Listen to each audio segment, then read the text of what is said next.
Imagine sleeping in the woods with nothing but a cloak to keep you warm, walking 225 miles over 3 years just to chase a dream.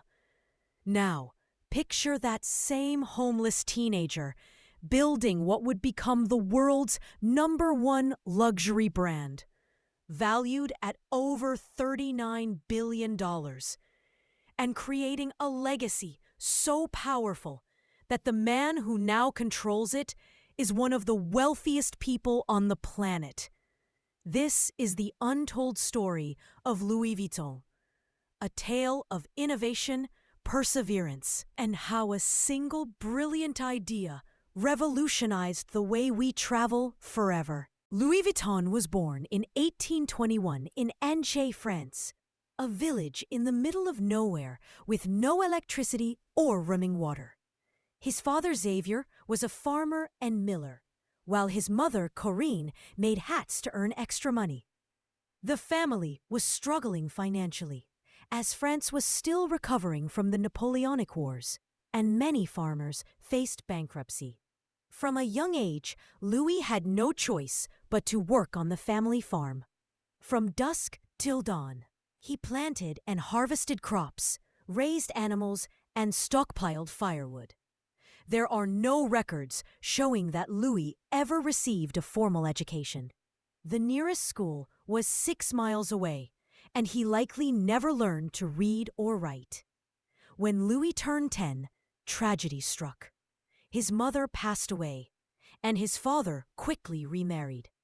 Louis's new stepmother was as controlling and manipulative as the villains in fairy tales, making his life miserable. By age 13, Louis had enough. He quietly slipped away from the farmhouse in the middle of the night without saying goodbye and set off for Paris, 225 miles away with no money or food. The journey was arduous. Most nights, he slept in the woods with an empty stomach, with just a cloak to keep him warm.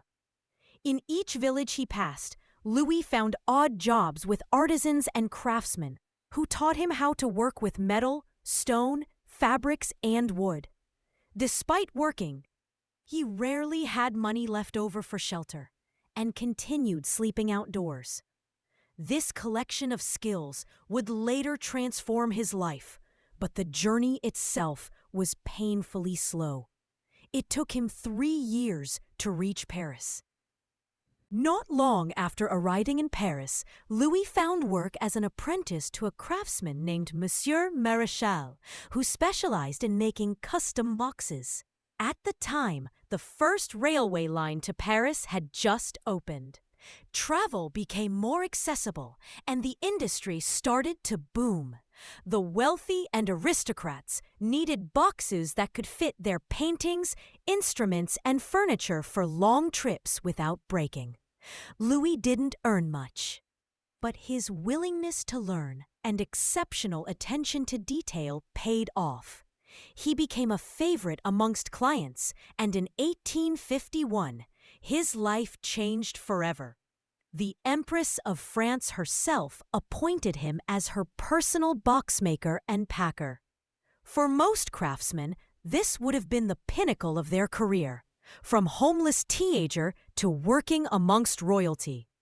But Louis had an even bigger vision. After working for the Empress for a year and getting married at age 33, Louis used his savings to open his own workshop in Paris. Early on, Louis identified a major flaw in traditional luggage. Boxes were made with leather and had dome-shaped tops so that water would run off instead of soaking through. However, this design made the boxes impossible to stack and time-consuming to load. Louis experimented with new materials and settled on canvas, lighter, more durable, and more water-resistant than leather. This allowed him to create trunks with flat tops that could be stacked and were easier to transport. While the waterproofing compounds made the canvas gray, it looked cleaner and more modern than traditional luggage. His new design marked the birth of modern luggage, the slat trunk. Initially, customers were skeptical, but within 2 years, Louis's trunks were considered an elegant, must-have accessory amongst the elite. Orders began pouring in from around the world, even from royalty as far away as Egypt. By 1859, Louis's business had grown so much that he opened a larger workshop outside Paris and hired 20 employees to help fulfill orders. As train and boat travel became more common, the demand for quality luggage increased exponentially. Louis also created a catalog so customers could order products directly to their homes, a revolutionary concept at the time. Next, Louis set his sights on handbags, which were not yet embraced by society. Many complained they were inelegant and bulky. Still, Louis believed in their potential and began crafting them with canvas. They immediately took off, creating demand for different styles that women could pair with various outfits. Eventually, Louis enlisted help from his son, Georges, who inherited his father's innovative spirit. Georges created a tumbler lock that was nearly impossible to pick, turning trunks into secure treasure chests and making their products even more desirable. Just as the business was reaching its peak, disaster struck. In 1870, the Franco-Prussian War erupted. Louis and his family were forced to flee their home and workshop outside Paris for the city, where they lived in a cramped shelter amongst thousands of other refugees. Food became so scarce that the Vuittons nearly starved to death. When the war ended in 1871, Louis returned home devastated to find his materials stolen and workshop destroyed. But instead of giving up, he used the remainder of his savings to rebuild. With so many people displaced from the war, property prices had dropped. Louis took advantage of this opportunity and purchased a shop in an upscale district near the railway station and Grand Hotel. The perfect location for travelers seeking luggage. Within months of reopening, business was thriving again. In 1872, Louis introduced a new design, beige canvas with brown stripes. The pattern became immensely popular and also made it harder for counterfeiters to copy his work. Louis received so many international orders that he opened a shop in London. His clientele expanded to include more royals and explorers, making Louis Vuitton the only designer whose products could be found in both the homes of the elite and within exotic rainforests. After decades of success, Louis released his first official catalog to make ordering easier. But in that same year, tragedy struck. Louis suddenly passed away at his home at the age of 72. The cause of his death remains unknown. It was now up to Georges to continue his father's legacy. Georges wasted no time growing the business internationally and traveled to the United States to attend the World Fair. There, he met John Wanamaker, who pioneered the concept of the department store and invented the price tag. John began selling Louis Vuitton products in his New York store, the first in America to carry the brand. In 1896, Georges created the now iconic LV monogram, a floral pattern with interlocking L and V initials in memory of his father. Initially, customers were shocked to see a designer's initials on products, as they were used to only embellishing their own names or initials on bags. But the design eventually took off and became one of the most recognizable symbols in fashion. Georges and his son, Gaston, continued to follow Louis's innovative footsteps. They created new designs, including the keep-all for everyday use, the Noé bag for carrying wine and champagne, and the Alma bag, a redesign of a Coco Chanel commission. But just like his father, Georges passed away, leaving Gaston to manage the company. Unfortunately, Gaston faced his own crisis when World War II erupted. Contracts were cancelled, and he had to shut down LV's factory and stores. According to the book Louis Vuitton, a French saga, Gaston allegedly collaborated with Germany to keep the business alive, even opening a glamorous shop when other brands were forced to close for refusing to cooperate. While controversial, this decision, like that of Coco Chanel and others, may have saved the brand from extinction. After Gaston's death in 1970, his son-in-law Henri Recamier took over. Unlike his predecessors, Henri had extensive business experience. He made major changes, pivoting from wholesale to retail and expanding into Asian markets, particularly Japan.